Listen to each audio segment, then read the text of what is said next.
I told you not to call him. Do you hear me? The sharp voice pierced the still air, bouncing off the marble walls of the Langston estate like a blade slicing silk. Derek Langston paused mid-step inside the grand foyer, the soft click of his leather shoes swallowed by the echoing shout. The late afternoon sun filtered through tall curtains, casting golden bars across the polished floor. In one hand, he held a handmade Italian teddy bear, the gift he'd brought home for his daughter. But his smile faded. A scream, high, fragile, not playful, not teasing, real. Derek dropped the suitcase without a second thought and ran up the curved staircase, each step louder than the last. He didn't call out, he followed the sound. Then he heard it soft, broken. I just wanted to call Daddy. He reached her door. It was ajar. He pushed it open. Maya was curled near the edge of her bed, her knees tucked to her chest, her hair a tangled halo of tight coils damp with sweat and tears. Clutched in her small hands was a worn plush rabbit. In front of her stood Janet the housekeeper who'd been with the Langstons for nearly 20 years. Arms crossed, face flushed with fury. You don't belong here, you know that? Janet sneered. This isn't a place for children like you.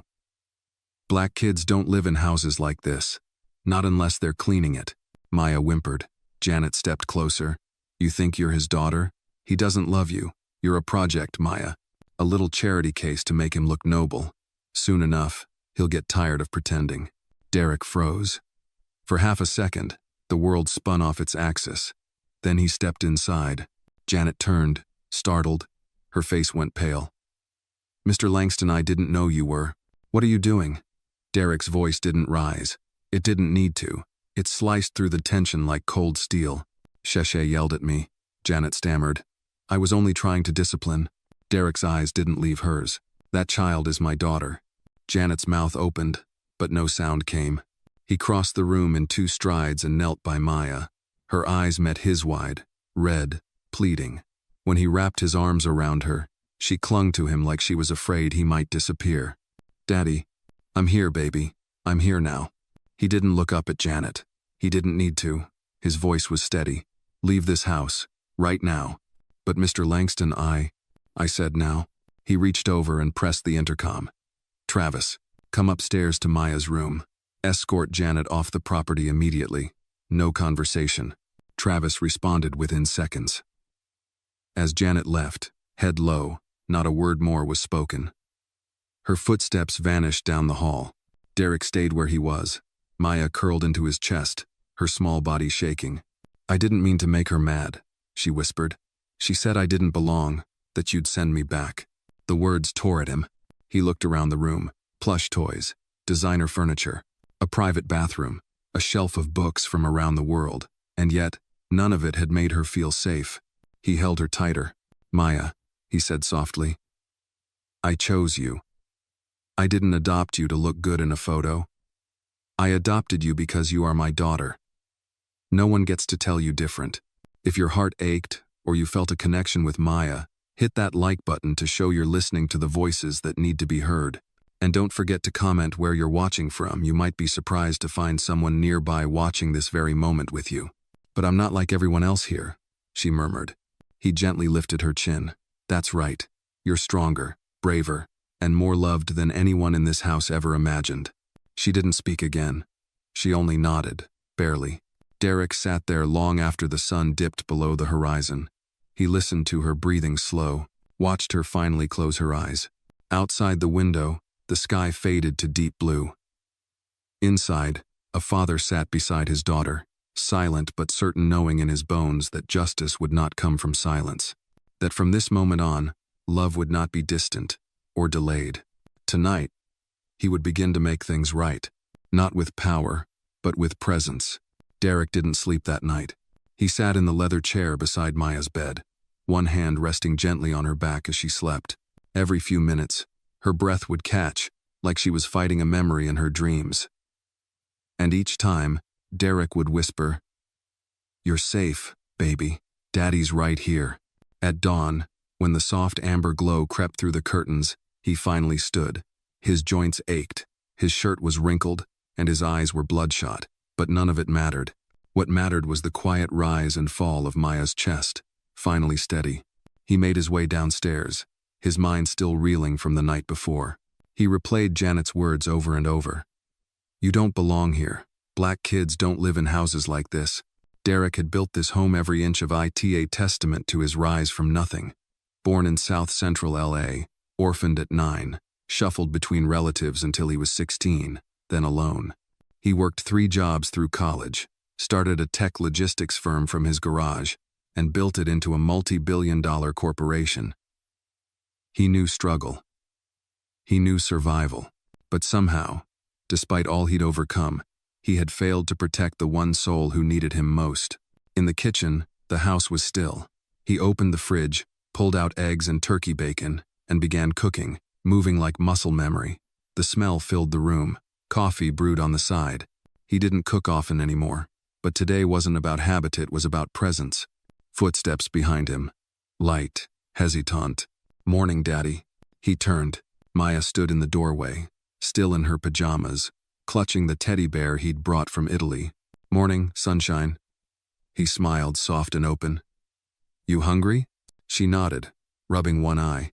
He lifted her gently onto one of the stools at the kitchen island and set a plate in front of her. She looked at the food for a long time before picking up her fork. After a few bites, she asked, "Is she gone?" "Yes," Derek said. "Janet won't be coming back." "Ah," she said. "This house doesn't want people like me." Derek set down his coffee and knelt beside her stool, looking up at her.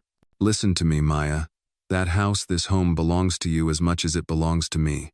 Your skin, your curls, your voice, everything about you belongs here. You are not a guest. You are family." She didn't respond, but her lip trembled. She reached out and hugged his neck tight.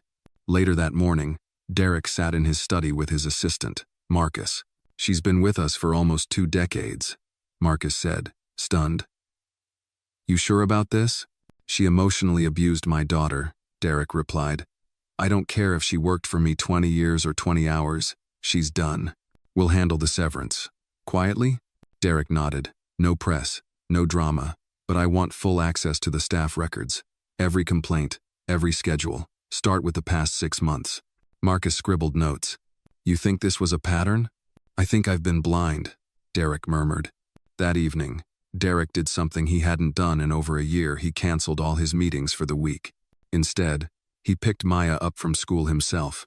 The moment she saw him standing by the school gate, her backpack hanging loosely and her curls bouncing, her whole face lit up. "You came." "Of course I did," he said, taking her hand. They stopped for ice cream on the way home. Chocolate swirl with rainbow sprinkles for her, plain vanilla for him. He listened as she talked about art class, about how Mrs. Chu let them paint with their fingers that day. He laughed when she imitated her classmate Kevin's funny voice. At one point she paused and asked, "Do you have to go away again soon?" "Not for a while," Derek said. She looked relieved. That night, as he tucked her into bed, Maya looked up at him and asked, "What's going to happen to the other people who work here?" "What do you mean? Do they think like her, Janet?" Derek sat on the edge of the bed, serious now. "I don't know, but I'm going to find out. I don't want anyone to be mean again. I promise. I'll make sure this is a kind house. That's my job, to protect you." She smiled sleepily, her small fingers curling around his. "Okay, night, Daddy." "Night, love." He stayed until she drifted off. Back in his study, Derek poured himself a glass of bourbon, the weight of the day finally settling. On the bookshelf behind him were photos, ribbon cuttings, interviews, awards. One picture caught his eye, a snapshot from the day he brought Maya home. She had been 5 then. Her arms clung to him like ivy, face pressed into his shoulder. He hadn't understood it at the time. He thought she was just nervous. Now, he saw it differently. It was the grip of a child afraid the world would vanish beneath her feet. He picked up the photo and stared at it, whispering, "Not again." Then he set it down, picked up his phone, and called his private security chief. "Ben, I want an internal sweep, discreet. Everyone in the household staff, past and present. I want to know who's here for the right reasons." Ben didn't ask why. He simply replied, "Understood, sir." And Derek leaned back in his chair, eyes on the ceiling, as the night swallowed the house once more. But this time, the silence wasn't empty. It was the breath before the reckoning. Derek stood at the window of his home office, hands folded behind his back, watching the sun stretch its fingers across the backyard. Maya's laughter echoed faintly from the garden below. She was chasing bubbles, their rainbow shimmer drifting skyward in the morning air. He watched her for a long time, the rhythm of her joy both soothing and humbling. Just days ago, that same child had trembled beneath a torrent of hate in her own bedroom. His phone buzzed on the desk behind him. A message from Ben, security review complete. 3 flagged staff members, report and footage attached. Derek opened the file, jaw tightening as he read. 3 employees saw long-term had complaints lodged against them. Subtle things. One had repeatedly referred to Maya as the rescue pup. Another had redirected birthday gifts from vendors meant for Maya to the general donation pile. The third, more recent ad accidentally lost Maya's school drawings twice. None of these offenses were large enough to draw legal action, but they weren't small in the heart of a child. Derek felt the quiet flame of fury ignite again, low and steady. There was a rot here, not loud, not violent, just persistent, like mildew in the wall shard to notice until the damage was deep. He didn't call a meeting. He didn't make a scene. Instead, he wrote 3 letters. Personal, direct, firm but restrained. Each one informed the recipient that their services were no longer required. Each one included full severance. He handed them to Marcus without ceremony. Deliver them before noon, he said. Escort them off the grounds. Quietly. Marcus nodded. And replacements? I'll review new candidates myself, Derek replied. We don't just need employees, we need guardians. That afternoon, he picked Maya up from school again. She climbed into the back seat, clutching a messy paper crown on her head. I'm Queen Maya today, she declared with a grin. Derek smiled in the rearview mirror. Your Majesty, where to? She giggled. Home, please. They talked on the way back, nothing heavy. Derek didn't bring up Janet, or the staff. He wanted Maya's days filled with more than cleanup from adult mistakes. He wanted her to live forward, not backward. After dinner, Maya asked if she could draw in his office while he worked. He set her up at the low table near the window. She hummed to herself as she colored, tiny feet swinging under her chair. At one point, she looked up and asked, Daddy, did you have a dad? Derek paused, pen in hand. No, he said quietly, not one who stayed. Then how do you know how to be one? He turned to her, smiling. Because I know what it feels like not to have one. She blinked, then nodded. That makes sense. And just like that, she returned to her drawing. Later that night, after she went to bed, Derek walked the halls of his home slowly, room by room, noticing things he hadn't in years. A faded photo of him shaking hands with a senator, a dusty award for philanthropic leadership, a trophy case with plaques bearing his name but no trace of Maya, no finger painting, no kindergarten diploma, no framed art. How had he missed that? This house was built to impress, but not to hold memory. He picked up a frame and set it aside. The next day, he called a decorator. I want to redesign the house, he said.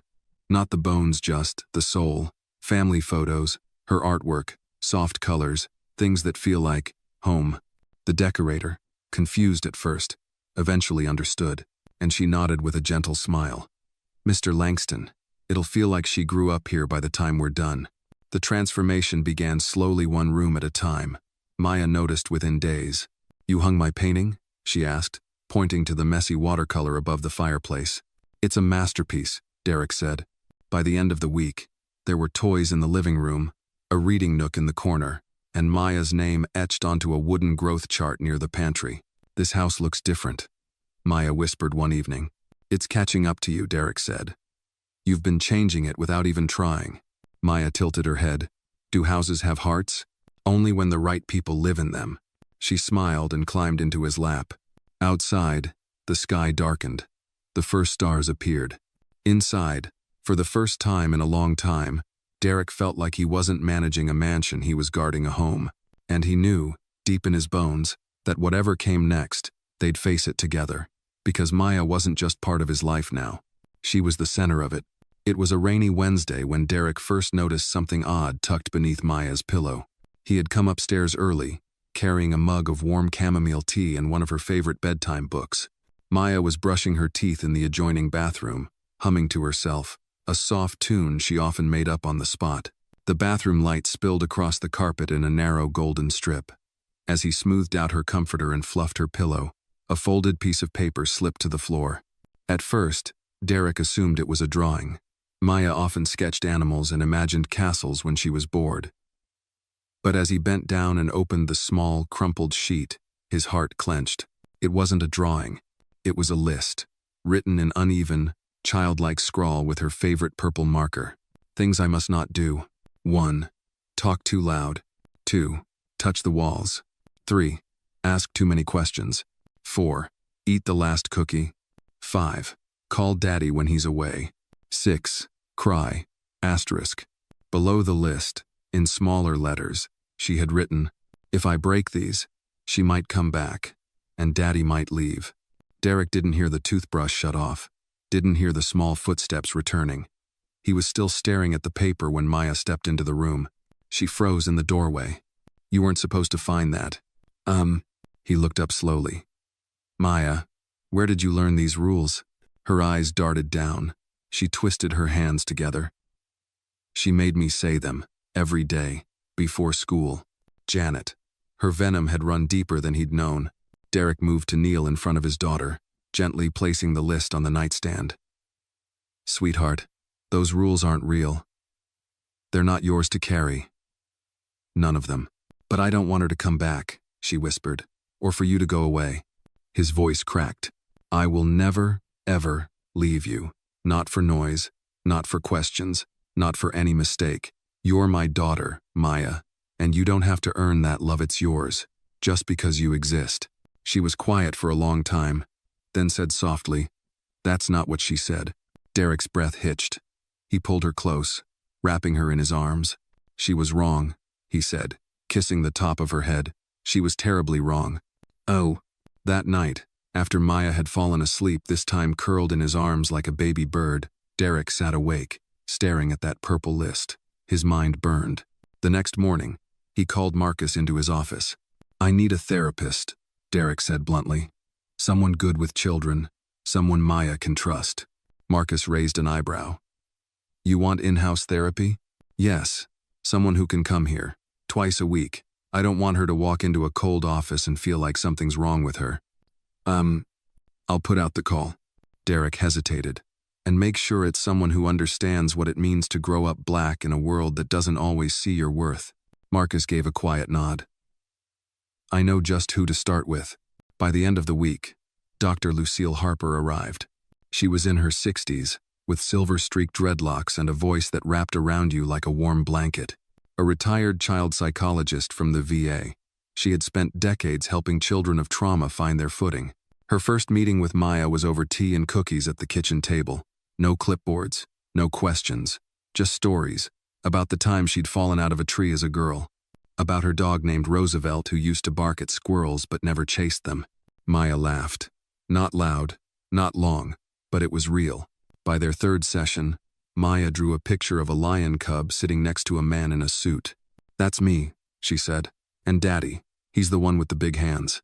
When Dr. Harper asked about the lion's face, Maya said, he looks scared, but he's strong anyway. Later that night, Derek sat in the living room with Dr. Harper after Maya had gone to bed. She's healing, Lucille said, but she's still carrying fear. Fear she doesn't know how to name yet. Derek looked into his untouched cup of coffee. And me? Lucille smiled gently. You're carrying guilt. That's a different kind of burden. And if you don't name it, she'll think she caused it. That hit him harder than he expected. He walked upstairs and peeked into Maya's room. She was asleep, breathing even, her lion drawing on the bedside table. He sat beside her for a moment, brushing a curl from her forehead. In that quiet, he made a promise not in words, but in presence. He would not only be the man who built her a safer home, he would be the man who stayed. And little by little, they would both learn how to feel safe again, together. Derek stood in front of the hallway closet outside Maya's room, his hand lingering on the brass doorknob. It had been weeks since Janet left, weeks since Maya had begun therapy with Dr. Harper. The house was quieter now, but not hollow, just calm. Still, there were parts of it Derek hadn't touched, corners that held more than dust. And this closet, this space right outside Maya's sanctuary, felt like one of them. He opened it slowly. Inside were cleaning supplies, old linens, a few storage bins. At first glance, nothing unusual, but something tugged at Derek's instincts. He crouched, pulling out the bottom bin, then the next, until he reached a small cardboard box at the very back, almost hidden behind a set of paint cans. It was Maya's. He knew it instantly not because it had her name on it, but because of the way it had been taped and retaped, the way it was tucked away like a secret. Inside were drawings. Crayons scribbled stories, a plastic bracelet made of green and yellow beads, a folded card that read, "To Daddy, from Maya. I love you even when you're gone." Beneath it, another note, this one in Janet's handwriting. "Mr. Langston, found this box while cleaning. Probably trash from her room. Thought you should decide what to do with it." Derek's chest tightened. His hands clenched around the note until the paper crumpled. Trash. That's what she saw. He took the entire box to his study. One by one, he laid the drawings across his desk. Each one was like a breadcrumb leading back to moments Maya had tried to share, only to have them dismissed, hidden, or thrown away. And he had never known, never asked. He picked up the beaded bracelet and turned it over in his hand. The elastic had stretched, but the colors were still bright. It looked like something she'd made with hope in her heart. That night, after Maya had gone to bed, Derek stayed up sketching out a plan. The next morning, he met with Marcus. "I want every security feed, every blind spot, every disabled camera over the past 6 months." Marcus raised an eyebrow. "That's a lot of data." "Start with the dates Janet was on duty," Derek said. "Anytime we see a gap or tampering, I want to know." "You think she did more than just yell?" "I don't know what she did," Derek said grimly, "but I'm going to find out." 3 days later, Marcus returned with a file. "We found something." Derek opened the folder. Inside were screenshot-style stamped images from hallway cameras. On multiple occasions, during Janet's shifts, the feed went black for 20 to 30 minutes. Always around Maya's room, always just after school hours. "We can't recover what happened during those gaps," Marcus said, "but the pattern is clear. She knew where the cameras were. She knew how to avoid them." Derek stared at the images. His hands trembled. This wasn't just emotional abuse. It was strategic. Calculated. Janet had isolated Maya in every way. "She made it so no one would see," Derek murmured. He leaned back, his eyes closed, letting the anger rise and then settle. Reacting wouldn't help Maya. Acting would. He picked up his phone and dialed. "Ben, it's Derek. I want a child protection consultant. Not legal, psychological. Someone who specializes in long-term impact." "Understood, sir." That evening, he sat with Maya as she worked on a jigsaw puzzle in the den. "Can I ask you something?" he said gently. She nodded, eyes still on the puzzle. "Did Janet ever tell you not to tell me things?"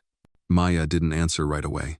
Then she placed a piece down and said, "She said if I told, I'd ruin your work, that you'd have to fire people and it would be my fault." Derek exhaled slowly. "None of that is true. Nothing you could ever say would ruin anything. And if someone needs to be fired to keep you safe, I'd do it twice." Maya looked at him for a long time. Then she said, "Even if I break a rule?" "There are no rules about hiding pain," he said. "There never should have been." She moved closer and leaned against him. Later that night, Derek typed up a memo to his foundation's board. He wasn't just going to change the household. He was going to change the system. The next morning, he stood before the Langston Foundation staff and announced a new initiative, Safe Voicesa, nationwide grant supporting school counselors, child advocacy centers, and anonymous reporting systems for children in domestic care. "This is not just about my daughter," he said. "It's about every child who whispers into a pillow, thinking no one will hear. I hear you now, and we will make sure others do too." There was silence in the room, then quiet applause. Derek didn't need standing ovations. He needed action. And now, finally, he was ready to lead not just as a CEO or a father, but as a man who had failed to listen and had learned how to start again. Maya sat cross-legged on the living room rug, her curls bouncing as she carefully threaded beads onto a string. The late morning sun spilled through the tall windows, casting golden light across the hardwood floor. Each bead was a different color, each one carefully chosen. Red for courage, blue for calm, yellow for Sundays, as she called them days when she felt safe and warm. Derek watched her from the armchair, a cup of coffee cooling in his hands. He hadn't told her about the foundation launch yet. Not the speech, not the media buzz, not the way the board had unanimously approved a multi-million-dollar pilot for Safe Voices. It wasn't time. This moment, this simple act of beating mattered more than headlines. He stood and walked over, crouching beside her. "What are you making?" "A bracelet," she said, not looking up. "For Dr. Harper. She likes green." He smiled. "That's thoughtful. I like talking to her," Maya said softly. "She doesn't make me feel like I have to explain everything all the time." Derek nodded. "She's good at listening." Maya added a final bead and held the bracelet up to the light. "Do you think people can change? Like, really change?" It was a heavy question for such a small voice. Derek sat beside her on the floor. "Yes. I think people can change when they want to. And when they know why they have to." She looked at him. "Did you change?" He didn't answer right away. "I think I'm still changing," he admitted. "Every time you trust me with something new, I change a little more." That seemed to satisfy her. She slid the bracelet off the string and into a small velvet pouch. "I want to give it to her tomorrow," she said. Derek touched her hand. "Can I come with you?" Maya looked surprised. "You've never come to therapy with me." "I know," he said, "but maybe it's time I listened too." The next day, they arrived at Dr. Harper's office together. It wasn't a sterile clinic or a cold building. It was a small craftsman home with a garden out front and wind chimes hanging by the door.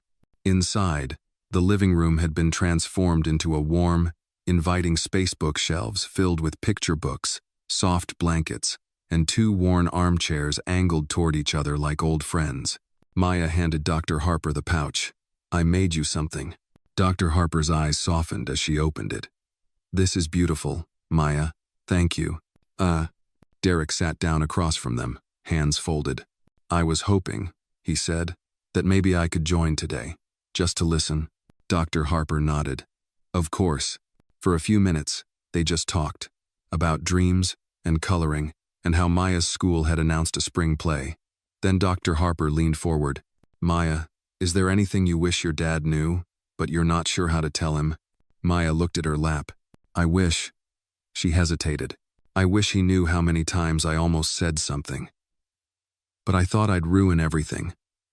Like, if I made him worry, then he'd leave." Derek felt a punch to his gut. He forced his voice steady. "I don't want you to ever think your feelings are too heavy for me. That's my job to carry them when you need me to." Maya looked up at him. "I didn't want to be extra.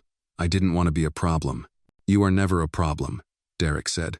"Not one part of you is too much." She crawled into his lap without a word, pressing her forehead to his chest. After the session, Dr. Harper walked Derek to the porch. "She's made remarkable progress," she said. "But the most important part of her healing is already happening. She believes you mean it when you say she's loved." "I do," Derek said, "more than I ever knew I could." That evening, back home, Derek opened a drawer in his study and pulled out the old crumpled list he had found weeks before. The list of rules Maya had written, rules of silence, fear, invisibility. He took a lighter from the desk. Outside on the stone patio, beneath the stars, he held the paper in his hand and lit the corner. The flame curled through each rule one by one until the paper turned to ash. He scattered the remains into the wind. From the doorway, Maya watched, arms crossed over her pajamas. "What was that?" she asked. "Just something that doesn't belong to us anymore." She nodded and stepped outside, slipping her small hand into his. The wind was cool, but her fingers were warm, and in that stillness, Derek knew this wasn't just a new beginning for Maid, was a new beginning for him, too. Not as a savior, not as a CEO, as her father, and finally, he was learning how to be one. Derek pulled into the school parking lot 10 minutes before the final bell rang, the rain tapping softly on the windshield like a slow metronome. He hadn't picked Maya up midweek in months, not because he didn't want to, but because the foundation and business consumed every spare hour. But things had changed. He had changed. Now, He carved out time like it was sacred. Because it was. He stepped out of the car, umbrella in hand, and walked up to the covered sidewalk just as the double doors opened. A rush of laughter and backpacks and the squeak of sneakers filled the air. Children spilled out like confetti, some running into waiting arms, others skipping into buses. And then he saw her. Maya spotted him instantly and lit up like a sunrise. "Daddy!" She ran to him, her curls bouncing, her purple raincoat flapping behind her. He knelt and opened his arms. She crashed into his chest, damp and warm and full of joy. He lifted her easily. "Guess what?" she said as he carried her toward the car. "Mrs. Adams picked me to read the announcements next week." Derek buckled her in and grinned. "That's amazing, sweetie. You gonna tell the whole school what's for lunch?" "Pizza and applesauce," she laughed. "But I think I'll also say something cool at the end, like, be kind or be quiet." He chuckled. "That's a pretty good motto." She nodded proudly. As they drove home, Maya hummed to the radio, tapping her fingers on the armrest. Derek couldn't help but glance at her in the mirror, marveling at how much had shifted in just a few months. The shadows under her eyes had faded. Her shoulders no longer curled inward like she was trying to disappear. She was blooming. At dinner that night, Derek brought up an idea that had been sitting quietly in the back of his mind. "Hey, kiddo," he said, swirling spaghetti onto her plate. "How would you feel about inviting some friends over next weekend? A little backyard get-together. Just fun, games, maybe a movie night?" Maya's eyes widened. "At our house?" "Of course. Maybe a couple parents, too. We'll have lights in the trees, and snacks, and you can show them your tree swing." She hesitated. "Can I invite Amani and Kevin?" "You can invite anyone you want," Derek said.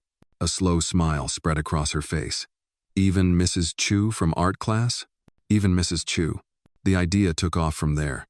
Maya grabbed paper and markers and started sketching invitations, each one with a cartoon version of their house and little stars above it. Derek watched from the kitchen doorway, something warm blooming in his chest. This wasn't just a party. It was a declaration.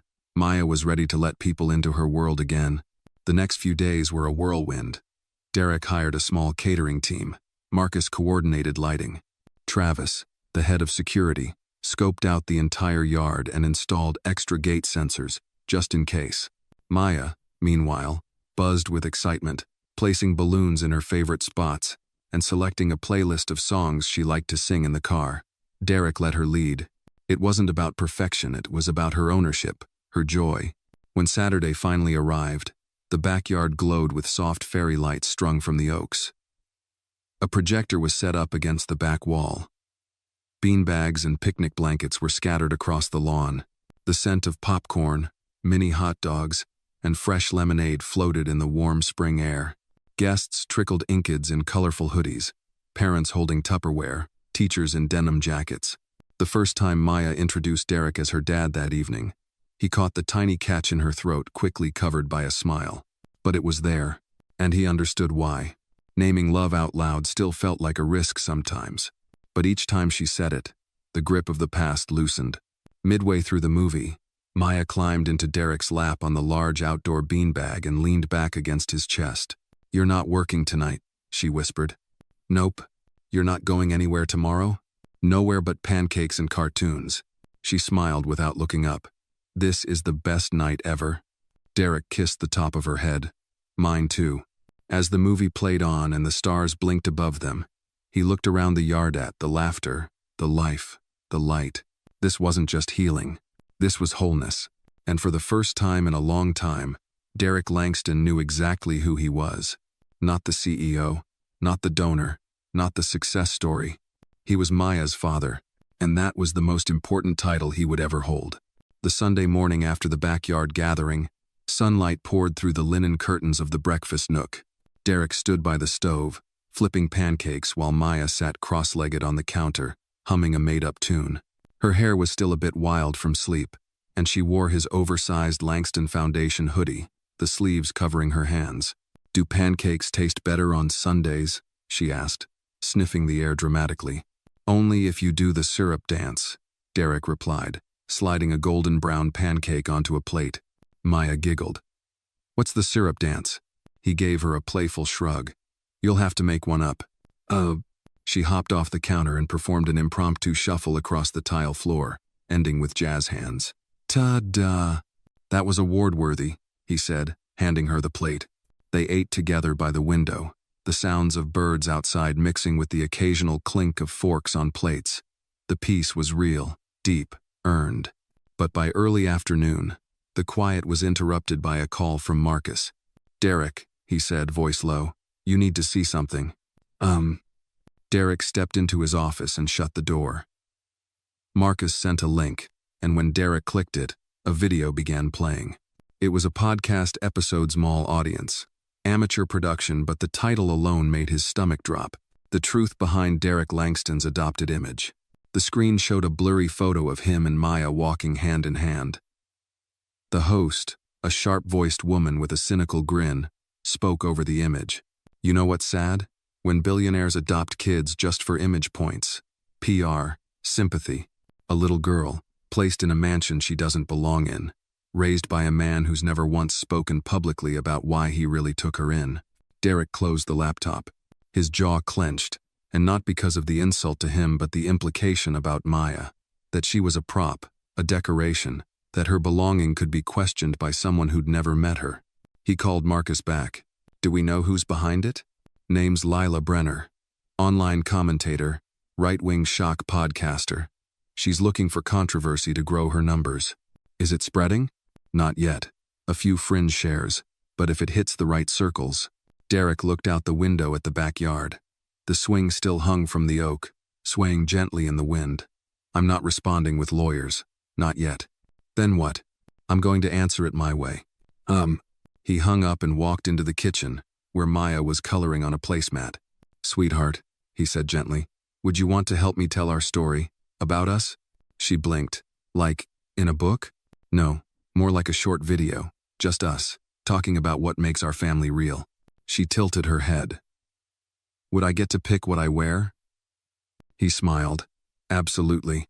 2 days later, Derek invited a small production team, trusted folks who'd filmed Langston Foundation spots before. Nothing fancy. Just a camera, a light, and a mic in their living room. Maya wore her "I'm the Boss" t-shirt, and Derek wore jeans and his oldest flannel. They sat side by side on the couch. Maya swung her feet. The director asked softly, "What do you love most about each other?" Maya answered first. "I love that my dad always listens, even when I talk too much, and he smells like coffee and safety." Derek swallowed hard, then smiled. "I love that Maya reminds me who I am, and that she's braver than most people twice her size." The video was simple. No music, no graphics, just truth. They posted it quietly on the Langston Foundation's page. By nightfall, it had 200,000 views. By morning, over 1 million. Comments poured in from all over the country. "This made me cry. Thank you for showing what love looks like. I'm watching from Ohio, and I just want to say this child is blessed, and so is her dad. As a foster mom, this gives me hope." One comment, though, stood out to Derek. It read, "I live just 3 blocks from you. Didn't know your story. Now I do. If Maya ever wants to play with my daughter, we'd be honored." He showed it to Maya. She smiled. That afternoon, Maya and her new friend Camila drew chalk art in the driveway. Rainbows, hearts, and stick figures holding hands. Derek watched from the porch, coffee in hand, heart full. Dr. Harper visited that evening. "She's glowing," she said, watching Maya run inside for juice. "And you, how are you holding up?" Derek sighed. "I expected backlash, but the love, it caught me off guard." Dr. Harper nodded. "That's the thing about truth. It doesn't always roar. Sometimes it just stands quietly and lets people see." Derek looked out at the fading light. "I didn't adopt Maya to make a point," he said. "But maybe our story can be one." "A story of what?" she asked. He smiled. "Of what it looks like when love shows up and stays." A week later, Derek stood behind the velvet curtain of a small auditorium in Atlanta. It wasn't a press event or a corporate gala, it was a community gathering organized by a local youth center, celebrating foster and adoptive families. The Langston Foundation had quietly sponsored the event, but Derek hadn't planned to speak. Until that morning, Maya had asked him, with eyes too wise for her age, "Can you tell them what you told me? About why you chose me?" He'd nodded, though a small part of him still feared the weight of that moment. But now, as he peeked out at the crowd, parents, children, social workers, mentors felt something different than fear. Have felt called? The host's voice echoed through the speakers. Please welcome Derek Langston. Applause rose gently as he stepped out. No fanfare, no suit. Just a man in a rolled-up dress shirt and jeans, holding a folded piece of paper he didn't plan to read. Hi, he began, his voice calm but full. I'm not here today as a businessman. I'm here as a father, a grateful one. He paused, scanning the crowd. A few years ago, I made a decision that changed my life. I adopted a little girl, not because I wanted to be seen, or to make a statement, or to be anyone's hero. I did it because I met someone who made me realize my life was missing something I didn't even know I needed. A hush fell over the room. I wasn't prepared for how much I'd have to grow. I wasn't ready for how deeply I'd have to examine myself. But Shimayashi made me better. Day by day, mistake by mistake, laugh by laugh. He smiled gently. She taught me that love isn't what you say, it's what you do when no one's watching. It's staying present. It's showing up. It's listening when your heart is too tired to speak. And sometimes, it's holding a child's hand even when you're not sure if you're strong enough to carry their past. The room was silent. Many eyes misted over. I didn't save her, Derek said softly. She saved me. And I know some of you know exactly what that feels like. When he stepped down, people approached with hugs, stories, thanks. A man in his 60s gripped Derek's hand and whispered, I raised 3 foster sons. Never heard anyone say it like that. Thank you. That night, back at home, Maya waited up. She was curled on the couch, blanket wrapped around her shoulders. Did you tell them? She asked. I did. She nodded like she already knew the answer. Were you nervous? A little. Did you cry? He laughed. Almost. I knew it. They spent the rest of the evening eating popcorn on the couch and watching old cartoons. But sometime before midnight, Maya sat up and said, Can I ask something big? Always. If something ever happened to you, would I have to go somewhere else? Derek turned to her fully, heart thudding. No, he said firmly. If anything ever happened to me, I've already made sure you'd stay with people who love you, people who know you, who understand everything you've been through. You'll never be alone, Maya, not ever again. She looked relieved, though a small part of her still carried that old ache. I just don't want to go back, she whispered, to that feeling, like I'm invisible. You're the most visible person in my life, he said. And I promise to make sure you always feel seen. Later that week, a letter arrived at the foundation's office. It was handwritten, with no return address, but the penmanship was neat.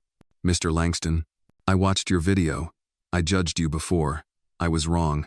My own son came out of foster care, and sometimes I forget how hard it must have been for him. Watching you and your daughter, it reminded me that love is learned, and that we're all still learning. Thank you. Derek read it twice, then tucked it into his briefcase. The story he and Maya were building was reaching people, quietly, deeply, not in headlines or boardrooms, but in kitchens and schools and living rooms like theirs. At Dr. Harper's next session, Maya brought her a drawing, a big heart, with 2 stick figures inside, one tall, one small. This is me and Daddy, she explained, and the heart is our house. Dr. Harper smiled. Looks like a very full heart. It is, Maya said, but there's room for more. For more what? For people, Maya said. We could help another kid, right? Derek, sitting in the corner, raised his eyebrows. She turned to him. Maybe not right now, but someday, we could make our house bigger. He was quiet for a long moment, his chest full. Yes, he said. When we're ready, we'll make room. And in that instant, something unspoken passed between them, not just about adoption, but about growth, healing, and legacy. Maya had once been the child afraid to speak too loud. Now, she was dreaming of giving someone else a voice. And that, Derek knew, was the most powerful echo of love he'd ever heard. The spring sun shone gently across the Langston property, casting long shadows from the magnolia trees that dotted the lawn. Derek stood near the garden with a spade in his hand, soil on his jeans, and Maya by his side. Today, they were planting a tree. Not just any tree, a young oak they had chosen together the week before at a local nursery. Maya knelt beside the small hole they'd dug, clutching a tag that read, Quercus alba, white oak, symbol of strength and endurance. Is this like the one you used to climb when you were a kid? She asked. Derek chuckled. Not quite. Mine was a lot more crooked and had a swing that was probably a lawsuit waiting to happen. She grinned. This one's going to be perfect. They placed the sapling into the earth together, Maya steadying it while Derek filled in the soil. When they were done, they stood side by side, dirt on their hands, wind in their faces. We'll watch it grow, Derek said, year by year. Just like us. Maya looked up at him. Will it still be here when I'm big? Long after that. Maybe even when you have kids of your own. She smiled, then fell quiet. Do you think, she said softly, that the people who hurt me before, do they ever feel sorry? Derek's hands stilled. He wiped his palms on a towel before crouching to her level. I don't know, he said honestly. Some do, some don't. But what matters most is that you don't carry their shame. That belongs to them, not you. She nodded, blinking away a hint of tears. I used to think I was hard to love. Derek pulled her into a hug. You are the easiest thing I've ever loved, Maya. They stayed there for a while, the breeze moving gently around them. Later that week, Derek received a message from a longtime contact at the Department of Child and Family Services. They were hosting a roundtable summit focused on child trauma, post-adoption support, and community healing. They wanted Derek not just to attend, but to help lead. He wasn't sure at first. It was one thing to speak at community events or release a heartfelt video. It was another to sit in a room of experts and decision-makers, discussing policy and institutional failures. But then he thought of Maya's words. We could help another kid, right? He said yes. The summit was held in Washington, D.C., in a quiet conference room inside a historical building. Dozens of representatives were there, caseworkers, therapists, judges, and nonprofit leaders. The room was filled with the kind of silent tension that comes from years of burnout, passion, and bureaucracy. Derek spoke last. He stood with a small photo of Maya in his hand. It wasn't one of her posed portraits. It was a candid Shuther drawing chalk hearts on the driveway, sunlight in her curls, tongue sticking out in concentration. I didn't adopt Maya to change the system, he began. But after seeing how the system nearly broke her, I knew I had to speak up. He told them about Janet, about the hidden rules Maya had written for herself, about the therapy, the setbacks, the slow return of joy. There's no spreadsheet to measure the cost of silence, he said, but I promise you it's steep. Children don't just survive trauma. They carry it like an echo through every corner of their lives. And unless we meet them where they are, with real empathy, they'll grow into adults still trying to unlearn fear. When he finished, the room was silent. Then slowly, hands began to clap. Afterward, a judge approached him. We need more voices like yours in this space, she said. Not just data, stories. Derek smiled. I've got plenty more where that came from. Back home, Maya had prepared a surprise. When he opened the front door, she stood there holding a tray with 2 mugs of hot cocoa and a handmade sign that read, Welcome home, Hero Dad. He laughed and swept her into his arms. You're the real hero, he said. Nope, she replied, grinning. We're a team. That night, as they curled up for their bedtime reading, Maya asked, Do you think we'll always live in this house? Why? Derek asked. She shrugged, just wondering if we'll move someday. Like, maybe to a place where more kids need us. He looked down at her, his heart brimming.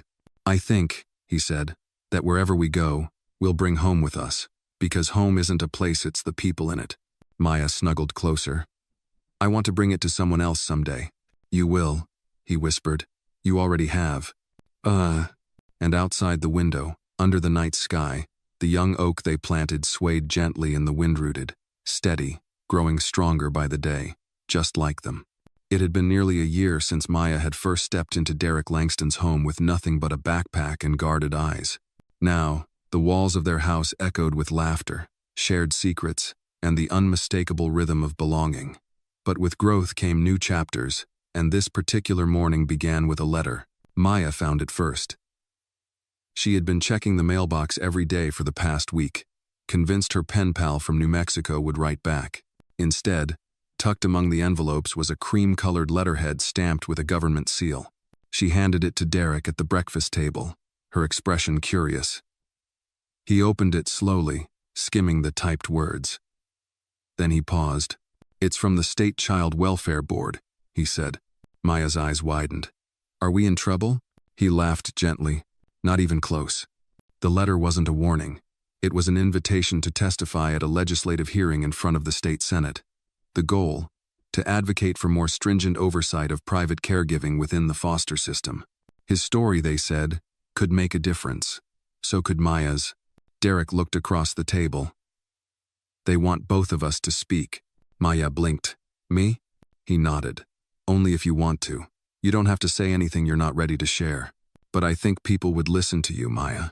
Really listen." She was quiet for a moment. Then, in her small but certain voice, she said, "Okay." The hearing was held 2 weeks later in the ornate chambers of the state capitol. Derek wore a navy blazer. Maya wore a dress with yellow flowers and small sneakers. She insisted on bringing her lion plushie in her backpack, for backup. They sat together at the long table in front of the microphone. The room was filled with lawmakers, reporters, and advocates. Cameras blinked silently from the back. Derek spoke first, his voice calm and deliberate. He shared the timeline how Maya had come into his life, how the system had failed her by allowing abuse to go unnoticed, and how love, consistency, and professional support had helped her begin to heal. He then placed a hand gently on Maya's shoulder. She leaned into the mic. "My name is Maya," she said. "I used to think I had to be quiet to be safe, but now I know that I'm allowed to speak, and that when people listen, things can change." Her voice trembled slightly, but she kept going. "I don't remember all the bad things, but I remember how it made me feel, like I was small and didn't matter. But then I got a dad who told me that I do, and a doctor who helped me find my voice. And now I want other kids to know they're not broken." A senator leaned forward. "Thank you, Maya. That was incredibly brave." After the hearing, people approached them in the hallway. Social workers thanked them. Journalists asked for interviews. But Maya just wanted ice cream. They stopped at a small parlor on the way home. Chocolate for her, black coffee flavor for him. "Do you think they heard us?" she asked between spoonfuls. Derek looked at her. "I think they'll remember everything you said." Back at home, things returned to their quiet rhythm. School, therapy, late-night stories. But something had shifted. Maya carried herself a little taller. Derek noticed she started correcting people when they mispronounced her name. When she introduced herself to new classmates, she looked them in the eye. She wasn't just healing, she was owning her space. One evening, Dr. Harper visited for dinner. They sat around the table eating baked chicken and mashed potatoes, when Maya brought up a topic none of them expected. "I think I want to write a book." "Doctor," Harper smiled. "What kind of book?" "About how I learned to be loud again," Maya said. "Not like yelling loud, just voice loud, the kind that makes people look at you and not through you." Derek set down his fork. "That's a book I'd buy," Maya grinned. "You have to. You're going to be in it." They all laughed, but the idea stayed. In the weeks that followed, Derek helped her outline chapters each one, a snapshot of her journey. The quiet rules, the bracelet with the beads, the lion inside, the tree we planted. They wrote on weekends. Sometimes she dictated while he typed. Other times, she curled up with a notebook and filled it with thoughts. In early summer, Derek contacted a friend in publishing. "We don't want a bestseller," he said. "Just something honest, something that reaches the right eyes." By mid-August, a small-run children's book, titled Maya's Voice, was printed and distributed through foster care networks and libraries. The illustrations were soft and colorful. Maya's words, simple but powerful, closed the final page. Even small voices make echoes, and sometimes those echoes build bridges. The first time she saw her book in print, Maya held it to her chest and whispered, "I'm real now." Derek wrapped an arm around her. "You've always been real, Maya. Now the world gets to see it too." And they did, not because of media campaigns or fame, but because of one girl's courage and the man who chose to walk beside her. Together, they turned pain into purpose, and their story was far from over. Autumn arrived quietly, dressing the trees in hues of amber and gold. The air turned crisp, and the evenings came sooner, casting longer shadows across the Langston home. Yet inside, the house was warmer than ever. Maya had started 5th grade, and every day she came home with a new story about a science experiment gone wrong, a friend who loved the same graphic novel, or a substitute teacher with a thick Boston accent. Derek listened to each tale with the attention of someone who knew these small moments were, in truth, the biggest ones. One evening, as they finished up dinner and cleared the plates together, Maya looked up at him with a familiar spark in her eyes. "Can we do Thanksgiving different this year?" she asked. "How do you mean?" Derek replied, rinsing the last plate. "I want to invite people who don't have anywhere to go," she said, "like kids who are still waiting, or families who just started like us." He paused, heart swelling. "That's a beautiful idea. I want them to feel what I felt last year," Maya continued. "That feeling like, maybe everything is going to be okay." Derek knelt and hugged her. "Then we'll make it happen."